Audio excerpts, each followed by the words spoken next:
you who hear this tape are of those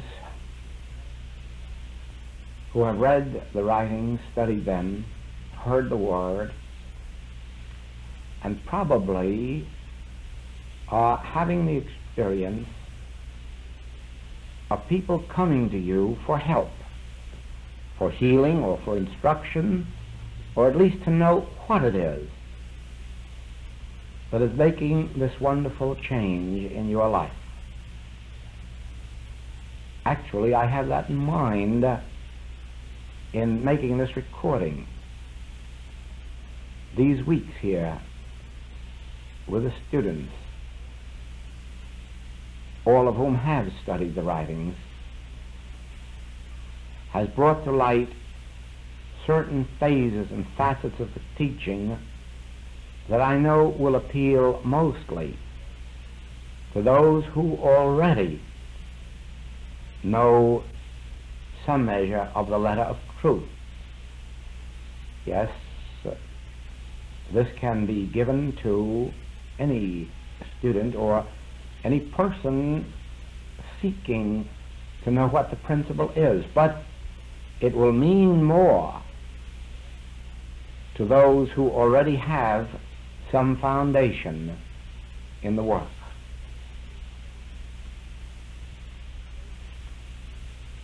Now, those who come to you for help or instruction will want to know, what is this principle of the infinite way?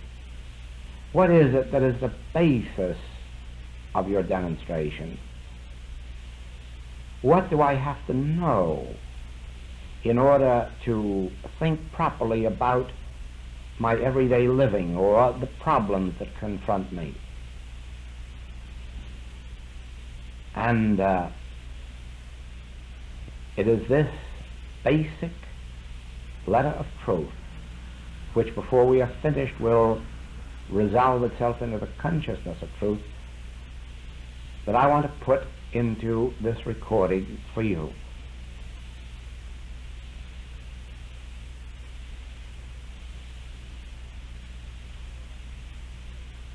Our work had its beginning in the realization that came to me that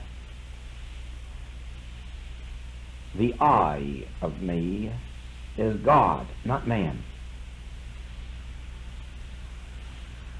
That God constitutes my being. That God is the substance of my body, of my business, of my supply, of my life. God is even the substance of my relationships with all those with whom I come in contact. God is the law, the only lawgiver, hence the only law. And God, then, constitutes the law of my being. Let me go back a moment to where I said that the I, God is the I, the reality of my being. Then do you not see that all of my good is included in the I of my being, which is God? And therefore, my good cannot be added to me. Naturally, since it is of God, it cannot be taken from me, but must forever remain within my own being. For me, this clarified the Master's statement, before Abraham was, I am, and lo, I am with you unto the end of the world. I am the way, the truth, and the life. I am life eternal. I am the bread. And so embodied in that I, which is my true identity, is all good. And so I found that the moment I withdrew my gaze from the outer world and stopped looking to person, place, and thing for my good, the moment I stopped expecting gratitude or love or justice from people, and realized that these activities and qualities of being were in and of God, omnipresent as my own being, then I found them unfolding to me through all those whom I met. Now go on from there and let us agree that God is the only lawgiver. Therefore, Spirit is the only law. All law must be spiritual. Yes, but the world says there are laws of matter, laws that we call laws of infection, laws of contagion, laws of heredity, laws of food, laws of climate, laws of time, laws of space.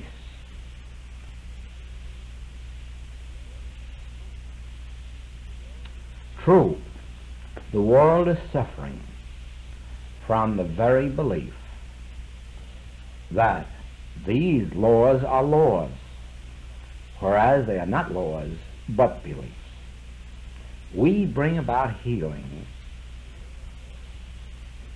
through the realization that all law is of God and therefore spiritual, and any so-called law, any belief of a law apart from God, is without presence or power, without action, cause, or effect. And so in the realization of but one law, one lawgiver and one law, spiritual law, and this the only law and the only power, we annihilate all effects from the belief that there are material laws, or that so-called material laws are actually laws, hence power.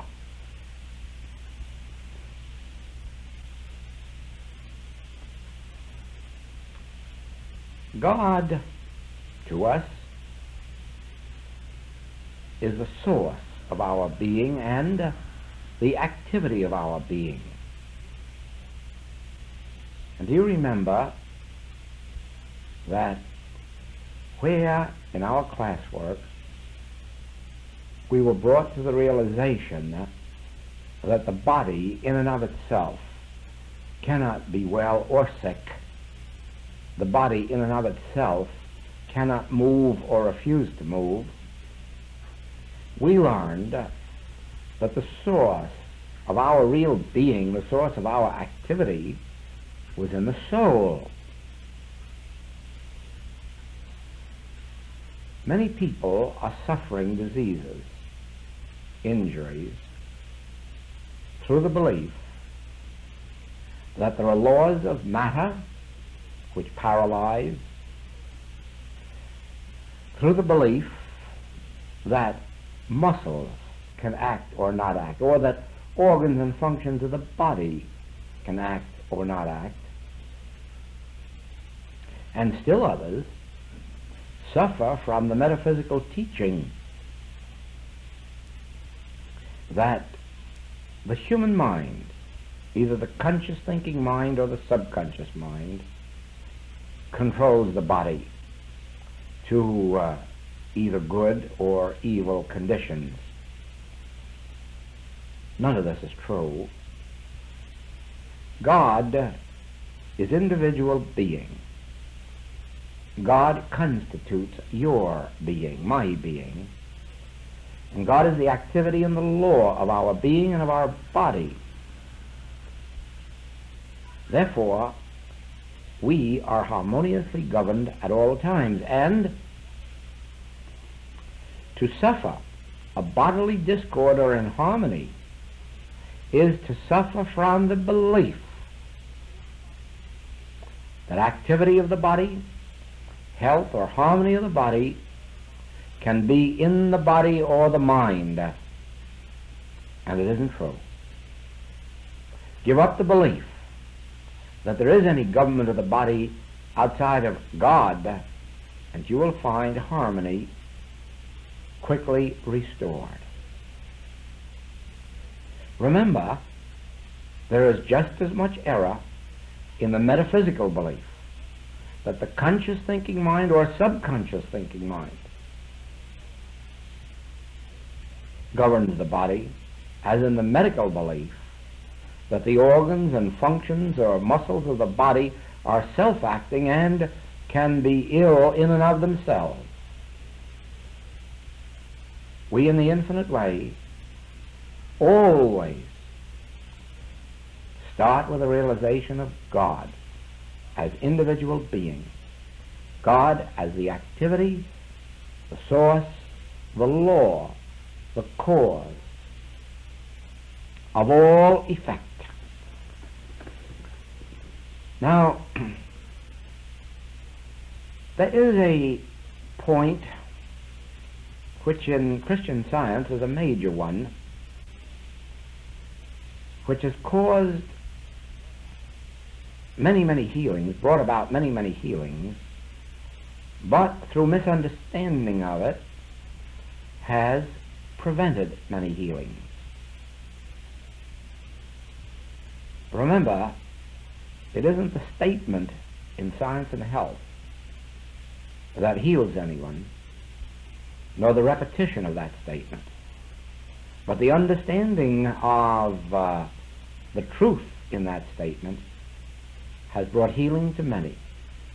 And the misunderstanding of its nature, of its import, of its real meaning has acted to delay healings. And so, let me explain that Mrs. Eddy's statement, there is no life, truth, intelligence, or substance in matter, must be understood by us to mean there is no life, truth, intelligence, or substance in effect or form. Then you will understand why all life, all truth, all love is in God, the I of individual being, the reality of individual being, the invisible of individual being, and that the body, which is the effect of the soul, the body is subject unto the life, truth, and intelligence of God, the soul of individual being. Whenever, then, you witness any form or effect, you must quickly remember that the activity, the intelligence, the source, is always in the invisible realm, in the invisible realm, in that which we call God, the soul of the individual, and that all effect, all form is responsive to its government. Now we, in the infinite way, have taken another step where we have discovered that a person cannot give or withhold. They cannot give or withhold love. They cannot give or withhold supply. They cannot give or withhold justice, mercy, benevolence. We know now that the Master, in saying, "Why callest thou me good?" there is but one good, the Father in heaven, revealed to us the great principle of the infinite way. Namely, seek your good in God, not in man. Put not your faith in princes. Cease ye from man whose breath is in his nostrils, for wherein is he to be accounted of?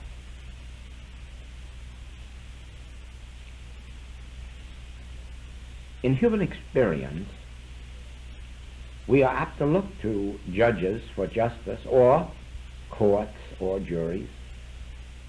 We are apt to look to relatives and friends for love, understanding, care, protection.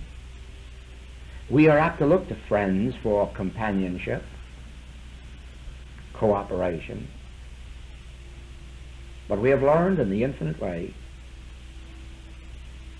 that since God is the infinite good and the only good, that we look never to person or personality, but to God, the soul of individual being and the soul of our being. And therefore, we look within ourselves for justice, mercy, benevolence, charity, forgiveness, and finding it to be embodied in the divine consciousness of our being, we find it in the divine consciousness of all beings, since there is but one divine consciousness.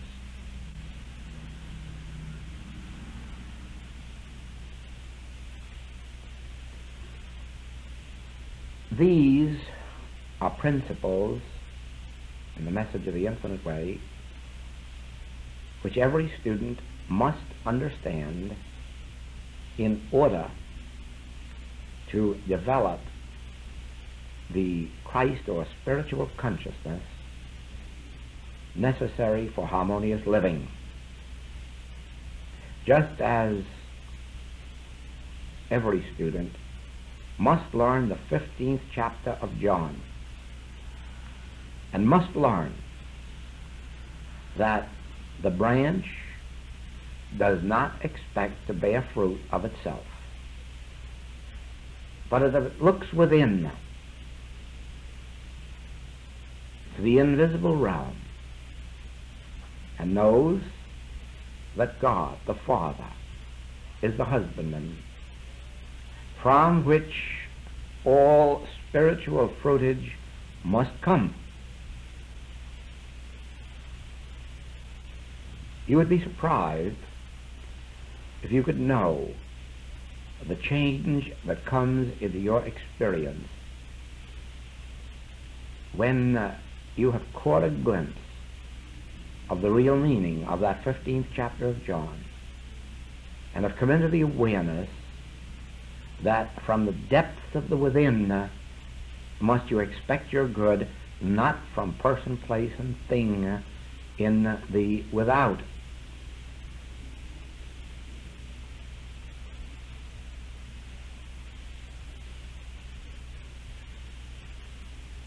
And now we come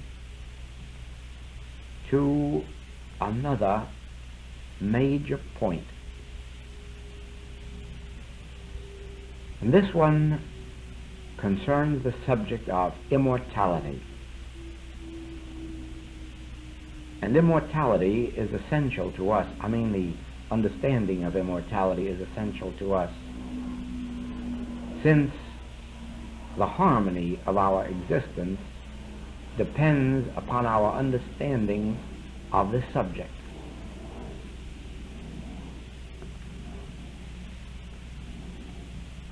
Do you remember in the chapter Supply, in the infinite way,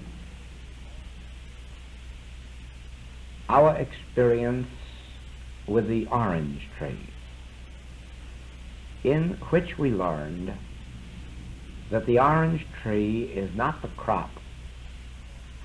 The crop is the spiritual law operating in and as the tree.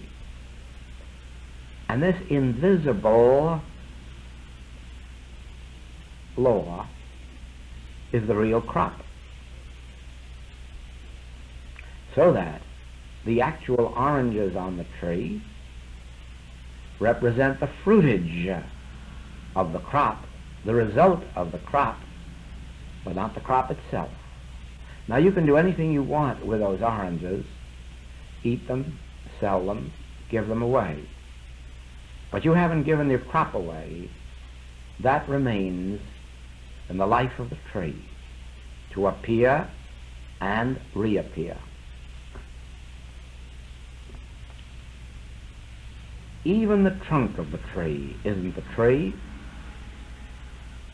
It also is but an effect. The real tree is the life of the tree. Even the seed isn't the tree. You know, you could hold a seed in your hand, in the palm of your hand, and you could hold it there forever and it would remain a seed. When you place the seed in fertile soil, the law takes over. The actual life force itself begins to act upon the seed, and breaking open the seed causes an activity within, resulting ultimately in the seed growing, taking root, and progressing onward up to the tree and fruitage. But you'll notice that it is the law of life acting upon the seed that does the work. You will find this throughout all experience, that there is an invisible law of life, an invisible life force acting upon everything in this universe. And it is this life force, this activity, which we call spirit or God, that is the real substance, law, and activity of one's being. Now, if you will just look at your fingernails, you will notice that even though you cut them, manicure them, you remain. Even though you cut your hair, you remain. Regardless of what happens to the body, you remain. The skin sloughs off, new skin appears. Every year they tell us that every cell of the body is renewed, yet always you remain. This is the secret of immortality. You are the life of your being. You are the life of your body. You are that invisible being which is the law of yourself. Know thyself. Be a law unto yourself. You are the law. You are the life. You are not body. You are life. You are consciousness. And though you keep paring your nails forever and forever, yet they continue to grow. Though every cell of your body drops off every year, year in and year out, yet you go right on, not dying, not passing on. You remain here and now. You never would die. You never would pass on, if only you will remember. But you are not the body. You are that life, that mind, that soul. That's what constitutes you. God constitutes your being. Life force constitutes your being. Soul constitutes your being. And therefore, you are renewed and renewed and renewed as often as your cells of the body may wear out, or the nails fall away, or the hair fall away. You are eternally renewed without any death process.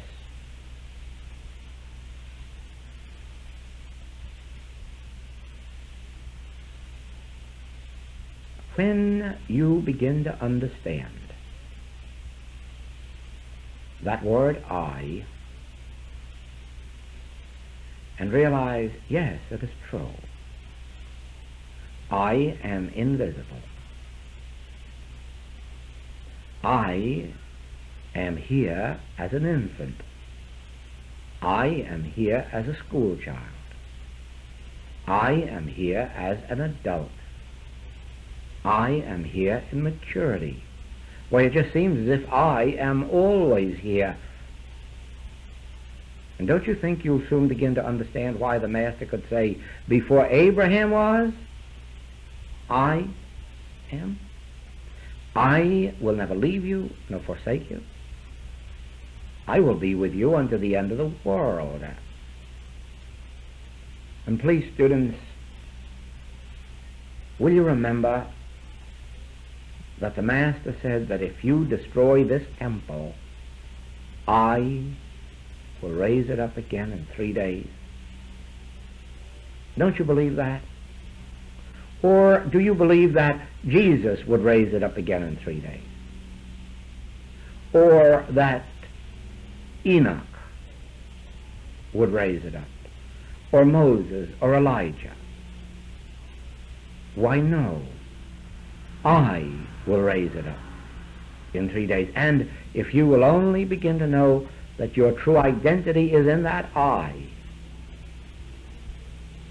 you will soon see that even as the trees cannot bear fruit except the life force be in them, permeate them, constitute them, so you will know that your body can never know the fruitage of health, harmony, continuity, unless you realize I, in the midst of me, am mighty. I will never leave me nor forsake me. And if you pare my nails, I will grow new ones. If you cut my hair, I will grow new ones. And why not ultimately, if you destroy this temple, in 3 days I will raise it up again. You see, the mistake has been in believing that Jesus said that Jesus would raise it up again. And he never said that. He said, I will raise it up again. I will raise it up again. I will never leave you. He never said that Jesus would never leave you nor forsake you. He never said that Jesus would be with you unto the end of the world. He said, I will never leave you nor forsake you. I will be with you unto the end of the world. He never said, Jesus is the bread of life. He said, I am the bread of life.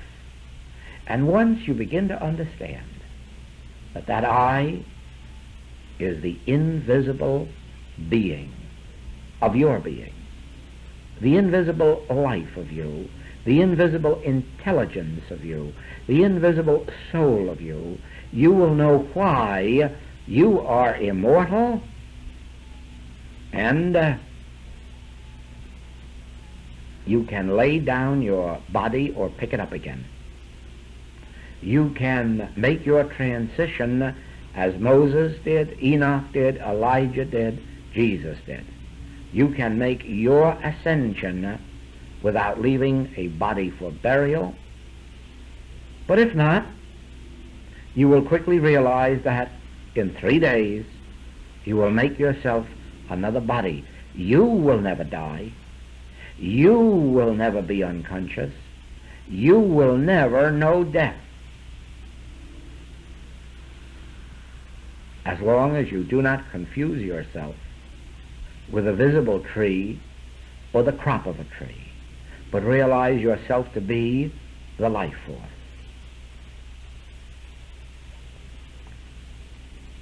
You see, right identity, right identification is necessary to spiritual demonstration. Why?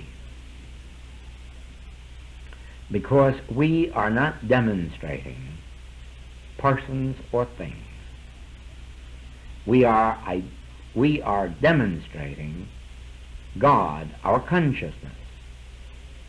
We are demonstrating the realization of our God being, and in the demonstration of that, finding all things added unto us. No, we go further. We find all things included within our being and unfolding daily in visible expression as the need may appear. I am come. Here we go to that word I again. I am come that ye might have life, and that ye might have it more abundantly.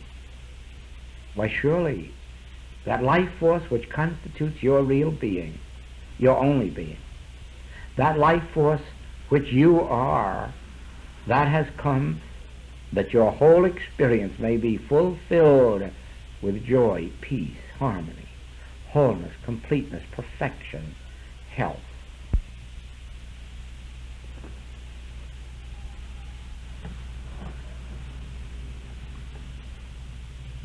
Now, too, you see the secret of supply. What separates most people from supply is a false sense of possession that comes about from the belief that something external to one's own being is supply, or that some person external to one's own being is supply. Actually, this life force, which is our true being, is our source of supply. And it is the only thing we need possess. And truthfully speaking, we cannot possess it, since it is our being. It constitutes our being. The false sense of possession would compel us to attempt to hold within our grasp some person or something as if they were the source of our good, or even the form of our good. No, the life force which constitutes our being, that which we call God, is not only the source but the effect. And so there is no need for this false sense of possession. Yes, students, I hear you say, I hear you, that this is very beautiful as a theory, a philosophy, but is it a demonstrable principle? Yes, it is. Nothing is more wonderfully and beautifully demonstrable than this principle.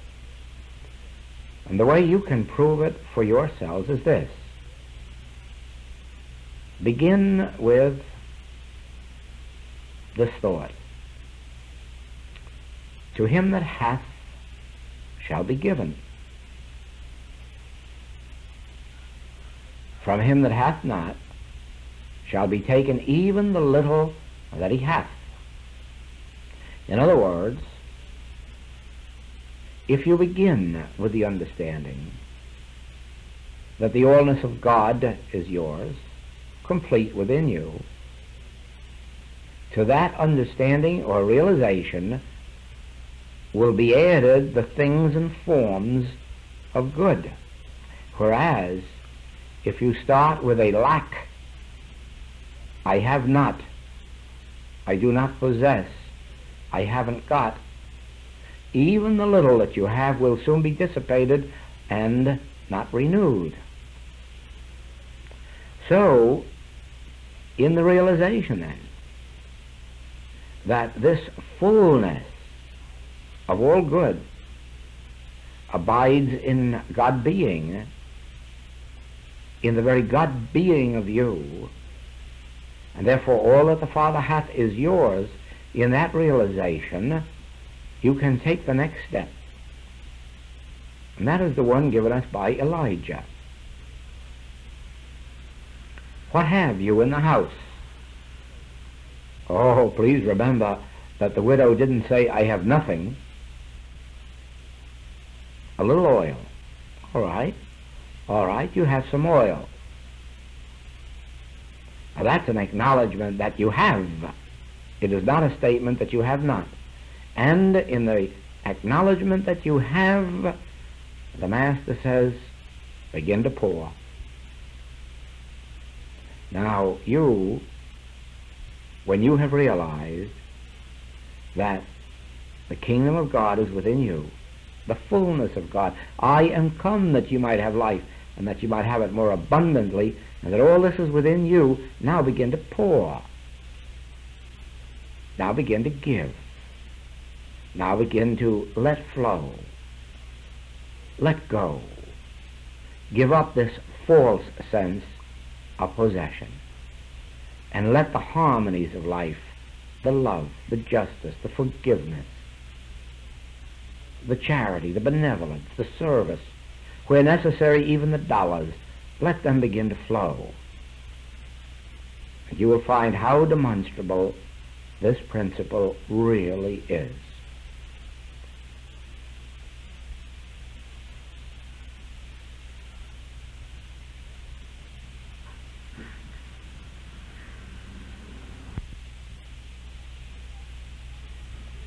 Now, turning to the first commandment in the realization of God as the only power, the only presence, the only source, the only cause, you can see why this fits our principle. And therefore, when you acknowledge that all cause, all activity, all action, all law, all power is in and of God, and you take the next step and realize that so-called laws of matter are not laws, and that actually there is no law, there is no power, there is no cause, there is no action or even a seed of action in form or effect or even in person, then, and only then, will you catch the major premise, principle of the infinite way. Only then will you be enabled to bring out the healings that are necessary to establish this work in the world. You see, it is a simple thing to say that another person holds us back, another person is responsible for our failures or unhappinesses or discords or inharmonies.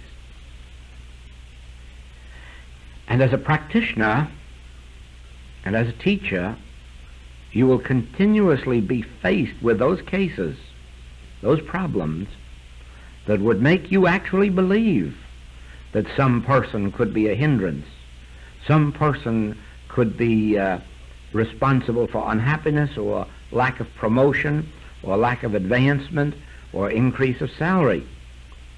Or even as you come to management and labor work, you will be up against the belief that some employer or some corporation is unreasonable, or that some union or union leader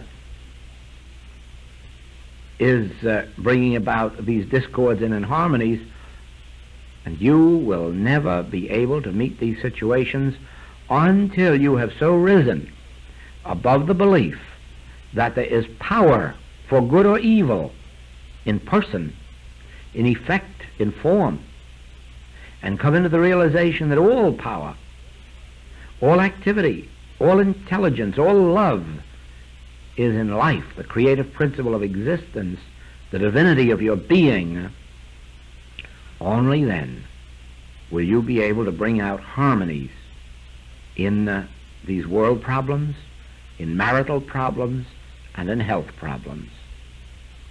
Do you not see that as long as you accept the belief that there is a law of matter, you will believe that there is a law of infection or contagion, that there is a law of body, a law of active or inactive organs and functions, whereas you will never heal until you come to the realization that all activity of the body, just as all activity of our human relationships, is in the life force, that which we call God, the soul of our being.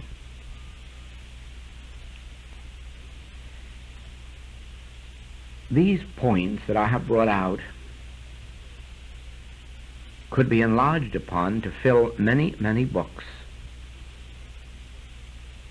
But you will have to write these books on the tablet of your own mind. It will never be necessary for you to write books about them, except the books you write about them become the book of life within your own being. But please write this message on the tablet of your heart and of your mind, so that it veritably becomes the book of life to you, because in the principles given to you in this recording will be found the foundation of the letter of truth, which through pondering, meditating upon, holding in the heart and soul, will blossom into spiritual consciousness or Christ consciousness. And this will enable you to be the servant of God and the servant of man.